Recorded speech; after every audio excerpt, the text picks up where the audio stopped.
BFM Business et Tech Co présente De quoi je me mêle, François Sorel. Voilà notre deuxième volet de quoi je me mêle et c'est notre rendez-vous Labo Fnac que vous attendez, je le sais, et ça tombe bien parce que moi aussi. Et c'est avec Lionel Costa. Salut Lionel. Bonjour François. Responsable du développement du Labo Fnac. Vous avez économisé, vous avez une belle liasse de billets comme ça qui est cachée sous votre matelas. Vous avez compté, vous avez à peu près dans les 500 € et vous vous dites, avec cette somme-là, je vais essayer de m'offrir un super smartphone. Mais vous ne savez pas comment choisir. Eh bien, vous savez quoi ? On va tout vous dire maintenant, puisque c'est le thème de notre rendez-vous Labo Fnac. Qu'est-ce qu'on peut avoir en termes de smartphone pour, allez, on va dire maximum 500 €? C'est la question qu'on se pose, Lionel, sachant qu'on est dans un segment prix aussi qui est très recherché, j'imagine, non ? Oui, vraiment, la gamme entre 200 et 500 €, c'est là où on a le plus de références, évidemment, il y a le marché du smartphone est tiré par les flagships qui sont à plus de 1200, 1300, 1500 €. On a même jusqu'à du 2000 €. Mais le 500 €, la limite, la barre fatidique des 500 €, on n'est pas dans du cheap. On est vraiment sur la bonne, des bons produits et une bonne quantité de références.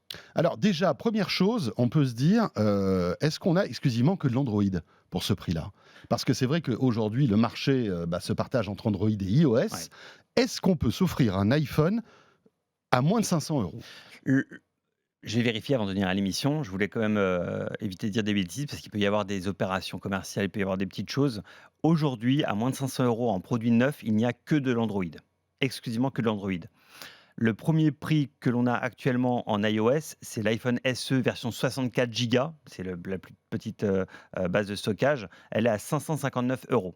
Donc, on n'est pas loin des 500 €. Il y a 59 € de plus pour quelqu'un qui serait dans l'écosystème iOS. Voilà, il faudrait qu'il pousse un petit peu les 500 € à 559 €. Ouais, et rappelons qu'on a quand même un téléphone, non pas au rabais, hein, c'est pas ça que je veux Oh, oui. dire, mais disons avec un design d'un autre âge, il n'y a pas de Face ID, Mm. l'appareil photo est vraiment limite, Ouais. si on compare à ce Ouais. qui se passe chez Exactement. Android, enfin voilà, c'est un écran qui est assez petit, donc il faut vraiment être fan d'Android.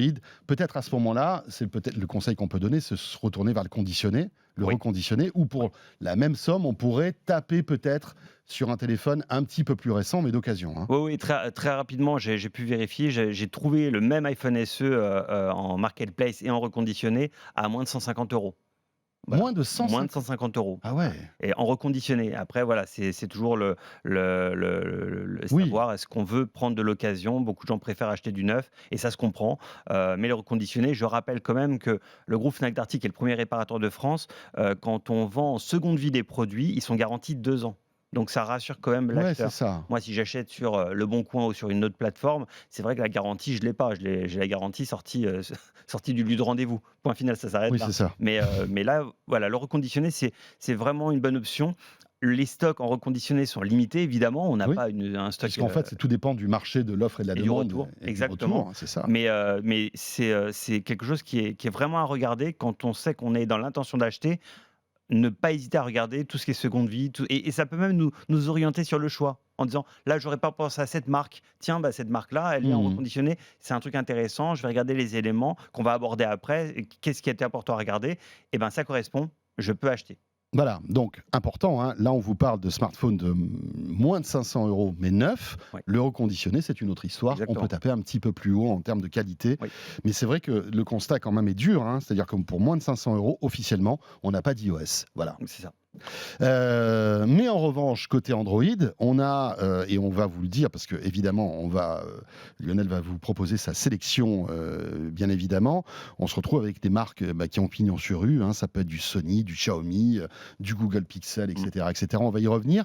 Quels sont les paramètres hyper importants à regarder dans ce segment de prix, Lionel, à ton avis? Alors, le premier critère, bah, le labo Fnac, quand on teste un produit, on ne connaît pas le prix. Déjà, premier critère, en fait, dans notre protocole de test, le prix rentre pas du tout en ligne de compte. Il y a certaines notations qu'on peut trouver dans la presse ou dans certains sites qui vont tenir compte du prix. Nous, pas du tout. Qu'un produit coûte 39 € ou 3 000 €, on le testera strictement de la même manière. Les critères les plus importants aujourd'hui que l'on observe chez les clients, chez les utilisateurs, c'est vraiment l'appareil photo, la qualité d'écran, l'autonomie. C'est ces 3 là qui sont extrêmement importants. Heu, l'écran, c'est assez facile à contrôler soi-même, hein. On allume le téléphone en magasin, évidemment, on le tripote, on arrive à voir très rapidement la qualité d'écran avec ses yeux.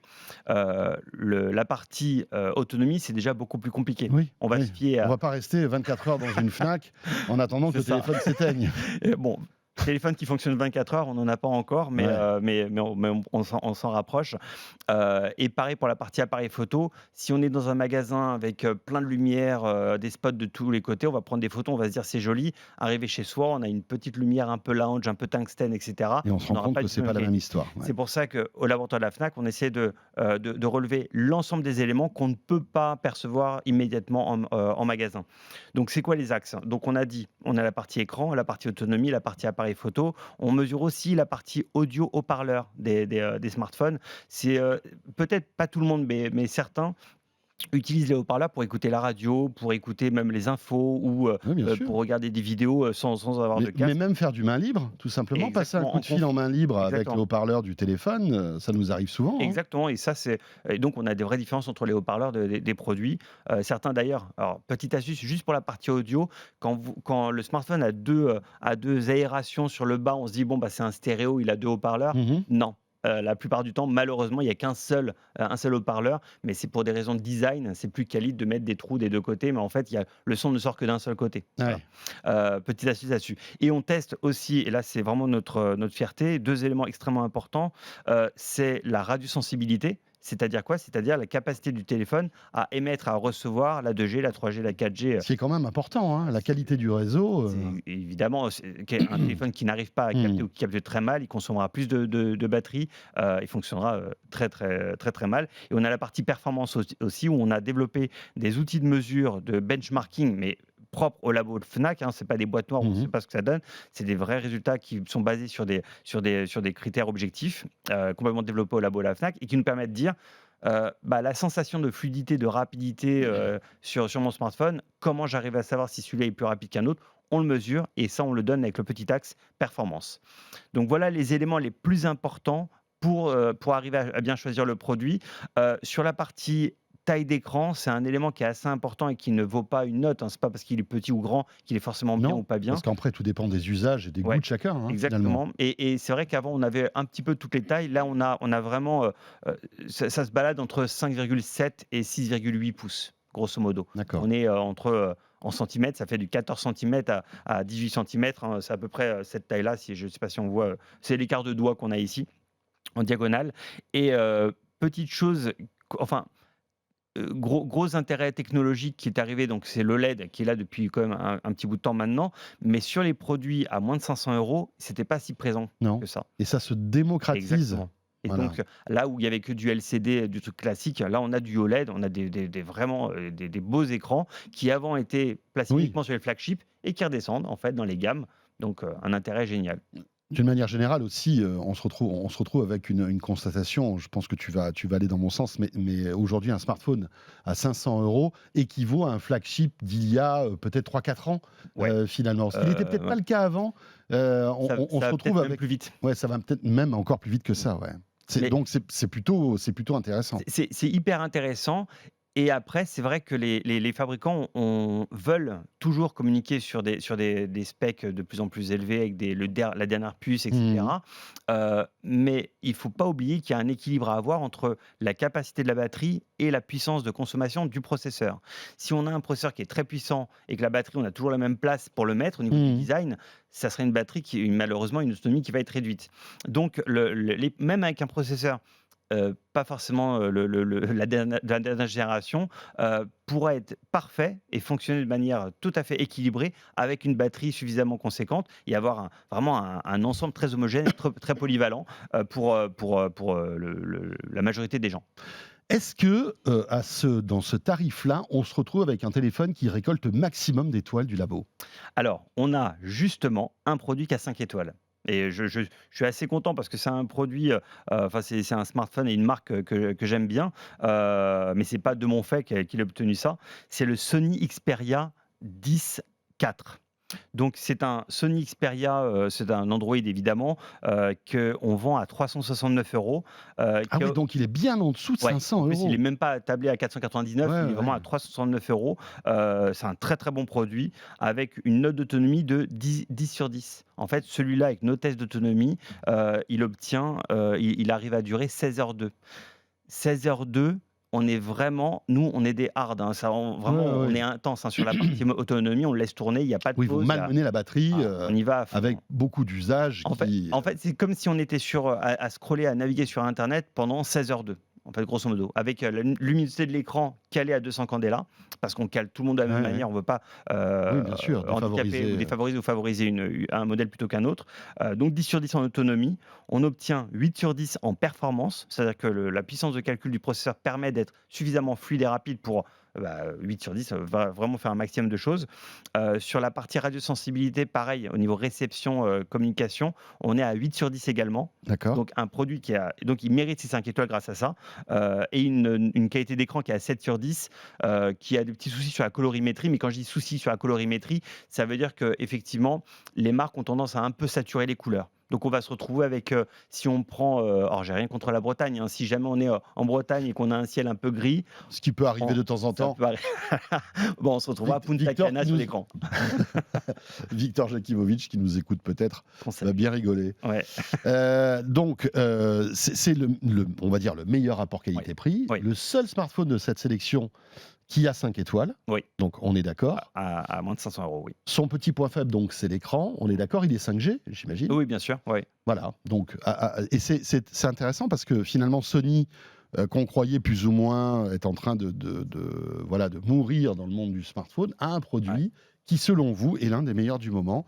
En tous les cas, dans cette gamme de prix à Et moins de 500 et euros. j'ai pu voir leur gamme, ils ont une très grosse ambition. Alors sur la partie photo évidemment, mais dans le passé, on s'était rendu compte que les appareils de marque Sony avaient une sous-couche logicielle, hein, la petite interface logicielle pour faire joli, qui était très consommatrice d'énergie. Oui, Là, c'est plus du tout le cas. C'est plus du d'accord. tout le cas. C'est une base Android assez commune, mais avec la sous-couche Sony qui est pas du tout aussi consommatrice qu'elle était avant. Donc, notez bien, hein, le Sony Xperia 10 4, 5 étoiles au labo. Après, il y a d'autres alternatives, hein, Ouais. Alors, forcément. j'en ai noté 2 autres que je trouve intéressants. Il y a le Xiaomi Redmi Note 11 Pro, qui lui a que 4 étoiles, mais qui est à 349 €. Et on a le Google Pixel 6a, qui est pas le 6 Pro, hein, le 6a, qui lui est à 339 €, pareil 4 étoiles.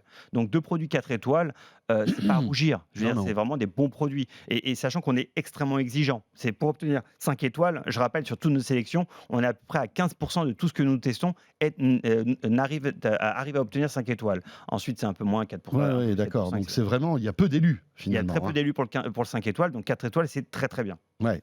Avec, j'imagine, un focus sur la photo, hein, sur le Pixel 6a. Ouais, Il doit être bluffant sur la photo. En fait, alors bluffant, il y a des très belles photos.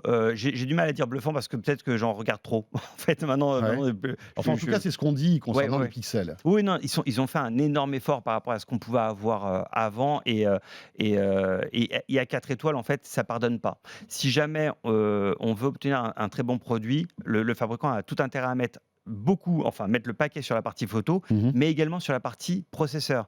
Parce que pour traiter toutes ces images, il nous faut un bon processeur. Si on met une belle Mmh. optique, un beau capteur avec un mauvais pros, en fait, on a un mauvais traitement d'image et de mauvaise qualité d'image.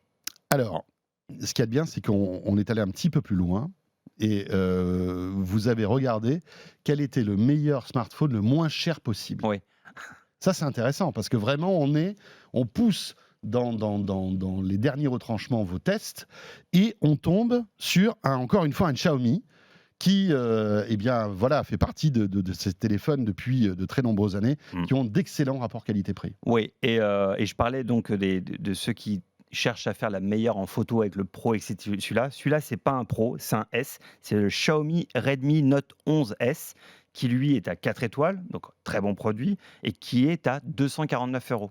Donc moitié moins de 500 €. D'accord. Donc à 249 €, on n'est pas du tout sur un truc ridicule, loin de là. Oui, Et 4 étoiles, donc. Exactement, et avec des notes, l'autonomie 8/10, il arrive à fonctionner pratiquement 12 heures, Mmh. sans interruption. En performance, il obtient 5/10, c'est là où on a un processeur qui est vraiment médian Oui, oui, oui. au niveau vitesse. Mais justement, si on ne compte pas faire du hard gaming, si on ne compte pas faire du montage vidéo directement sur son smartphone, le processeur impacte très peu là-dessus. Donc, c'est pas Oui, trop oui, on important. garde la fluidité de l'interface, en fait. Exactement. Et les fondamentaux, la qualité de l'écran et la réception réseau, on est à 7 sur 10 et à 8 sur 10. Voilà, on a Tout va un bien. très bon produit à 4 étoiles à 269 euros. Voilà, 249 €. 249 euros, Voilà, pardon, c'est oui. ça, hein, le Exactement. Xiaomi Redmi Note 11S. Si on veut un téléphone qui a une excellente autonomie, Alors, le Sony, déjà, oui, c'est vrai, le Sony, c'est qui a lui qui 5 a vraiment étoiles, un score absolument mais qui génial. a 369 €. Voilà, exactement. On a le Vivo Y55. Vivo, pareil, c'est une marque chinoise qui, depuis 2 ans, rentre sur le marché français et qui marche très bien, Mmh. qui a vraiment des très, très bons produits. Alors celui-là n'obtient que 3 étoiles, mais avec un 10 sur 10 en autonomie et il est vendu à 269 € et 15h42 d'autonomie. 15h42 d'autonomie. Si moi je l'utilise dans ma vie de tous les jours, le 15h42, il va se transformer enfin, potentiellement Mmh. en 22h, 21h, enfin voilà, dans ces eaux-là. On est vraiment très critique et très sévère sur la partie autonomie. Donc en autonomie, Vivo Y55. Le meilleur en photo maintenant, parmi Mm. toute cette sélection de smartphones à moins de 500 €, alors c'est étonnant, enfin étonnant, on s'attendait peut-être Non, ouais. pas à ce constructeur-là, Mm. il s'agit de Motorola. Et peut-être qu'on fera un focus un jour sur les photophones, hein, donc les smartphones sur la partie photo. C'est le Motorola Edge 30 Fusion. Il est à 499 €. Donc lui, il est vraiment Oui, au on est taquet. vraiment au taquet, hein. Exactement. Il obtient 4 étoiles en global et il obtient une note photo de 8,3 sur 10. J'ai une petite explication sur les notations. Nous testons les capteurs photo avant et arrière. C'est-à-dire que quand on a un smartphone, est-ce que quelqu'un va l'utiliser avec le capteur qu'on retrouve en façade ou en selfie? On ne peut pas on peut pas l'anticiper, donc on teste tout. Et ensuite, on a un pourcentage d'importance entre le selfie et le capteur arrière. Et c'est là où on se retrouve avec des produits qui sont très bons en selfie, beaucoup mieux en fait beaucoup plus que certains Oui, oui, oui. gros flagships, Ouais, qui vont qui en faire fait remonter qui la vont note faire moyenne. remonter la note moyenne. Et c'est le cas de ce Et Motorola. c'est le cas de celui-ci qui a une très bonne note en mode selfie. Et ensuite, alors, sans rentrer trop dans le détail, on teste sur 3 focales: grand angle, standard et téléobjectif. Donc grosso modo, Mmh. en dessous de 20 millimètres, ensuite 35 millimètres et ensuite au-delà de 70 millimètres. Et le selfie, lui, généralement, ne fonctionne qu'en grand angle. Il n'est pas fait du tout pour faire du téléobjectif ou du standard, il est fait pour faire du grand Ce qui est angle. logique parce que le selfie, on veut être plusieurs sur la photo, Et etc., exactement. sans avoir un recul, avec un bras de Bah, 10 mètres. les bras sont limités. Ouais, c'est C'est un ça. peu comme ça. Donc et le Motorola Edge 30 Fusion, c'est justement une belle surprise. Mais je veux dire, c'est l'essence même de notre travail au laboratoire de la Fnac, c'est justement d'arriver à trouver les performances réelles des produits, bien que le Mmh. marketing ou la communication du produit n'ait pas allé dans ce sens-là. Donc voilà, un très, très bon produit à 499 € si on veut faire de la belle photo. Voilà, donc très belle photo en selfie, mais c'est pas pour autant qu'il fait de mauvaises photos Non, en non, ouais, face avec l'arrière. l'appareil à l'arrière, Non, on est non, il est d'accord, très hein? bon aussi. C'est juste que le selfie, là où d'autres Mmh. se ratatinent complètement Ouais, parce qu'il ouais, n'y a bien pas eu de sûr. priorisation sur la Mmh. partie selfie, celui-là est très, très bon en selfie. C'est là où ça compense vraiment la note globale photo. Voilà, c'est le Motorola Edge 30 Fusion. On n'attendait pas Motorola, dans ce segment-là et ça fait plutôt plaisir. Si on veut maintenant le téléphone le plus rapide et le Ouais. plus performant, avec un processeur qui booste, de la mémoire, et cetera, pour moins de 500 €, on peut avoir des choses aussi? Oui, oui, on peut avoir des choses et je reviens aussi sur comment bien choisir les produits. Si vous avez un panel de produits, regardez la mémoire vive. Enfin, 6 gigas, c'est le grand minimum, 8 gigas, c'est bien, 8 gigas de RAM. Voilà, pour les gens qui veulent Ouais. regarder un petit peu les C'est un peu spécifications. comme sur les PC d'ailleurs, hein, c'est pareil, Ouais. hein. Oui, complètement. La RAM est extrêmement importante parce que sans RAM, Mmh. vous ne pouvez pas lancer 2 Bah, le applications en même temps, téléphone ça va RAM, vite. c'est le cas de le dire. Exactement. Excusez-moi. Tu dois pas être le premier à l'avoir fait. Non, Et je donc, confirme. le meilleur que nous ayons mesuré au labo, qui se vend actuellement sur la partie performance, c'est le Realme GT Neo 3T. Realme GT Neo 3T. Lui, pareil, il est à 499 €. Il est vraiment Ouais, au il est au taquet, taquet, hein, au on est taquet de vraiment la en limite. haut de la liste. Mais il obtient un 9 sur 10 en performance. 9 sur 10 en performance, c'est-à-dire que même le Sony Xperia dont on parlait tout à l'heure, qui lui n'a que 8 sur 10, ce Realme-là obtient 9 sur 10. en vitesse. Donc il est aussi puissant, on va dire, qu'un smartphone haut de gamme, Oui. quasiment. Ah oui, oui, vraiment, sur cette partie performance. Après, là où il peut y avoir des écueils, c'est pour ça qu'il n'est pas dans le top, Ouais, c'est ouais. peut-être que la batterie est peut-être sous-cadencée par rapport à l'énergie Ouais. demandée par le processeur. Donc en tout cas, si on veut quelque chose de fluide, de rapide, c'est le produit qu'on a mesuré comme étant le meilleur et le plus rapide. Parfait pour le jeu, par exemple. Alors, à ce prix-là, oui. Parce que les jeux sont adaptés sur la partie smartphone. C'est pas comme pour les ordinateurs. Il y a beaucoup d'adaptations qui sont faites pour ne pas fonctionner forcément avec une carte graphique, un chipset GPU qui D'accord. soit surcadencé. Mais la note performance que l'on fait, justement, évalue la partie web classique et la partie 3D. La partie gaming aussi rentre là-dedans. Tous les jeux qui sont sur smartphone, Android principalement, utilisent des librairies 3D graphiques qui sont utilisées et calculées grâce au chipset GPU des smartphones. Nos tests le prennent en compte ça.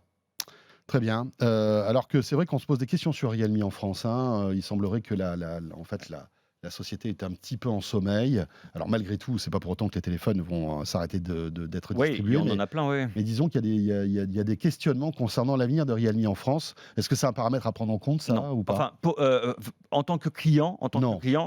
on m'avait posé la question à l'époque de Huawei sur Ouais, la ouais. partie. Et les gens qui ont des Huawei, qui ont acheté des Huawei il y a 2 ans, fonctionnent toujours avec, en fait. Oui, donc il n'y a pas de souci. Si on rentre là-dedans, bon, bah, il y a beaucoup de choses, on peut se dire, ah, je sais pas. Non, non, pour moi, il n'y a aucune question à se poser là-dessus. Eh bien voilà, pour moins de 500 €, vous pouvez quand même vous offrir le smartphone de vos rêves et vous avez du choix. Malheureusement, Apple n'est pas présent dans ce classement. Il faut rajouter un petit peu. On se retrouve, et puis on se retrouve avec un téléphone quand même, franchement, qui est limite, hein. C'est ça qui est C'est le premier prix d'Apple, problématique. La solution, c'est, on le disait, peut-être se tourner vers le reconditionné qui peut être parfois une très très bonne idée. Merci beaucoup, Lionel. Merci François. Voilà, Lionel Costa, le responsable du développement du labo Fnac. On se retrouve très vite pour encore une fois d'autres comparos, parce que je sais que vous aimez ça. Et ce de quoi je me mêle est terminé. Merci de nous avoir suivis encore une fois, comme chaque semaine. Votre rendez-vous du week-end, vous le savez, en audio, en vidéo, sur YouTube, sur la chaîne Tech & Co et sur BFM Business le week-end. On se retrouve évidemment la semaine prochaine. Portez-vous bien et à très vite. De quoi je me mêle sur BFM Business et Tech & Co.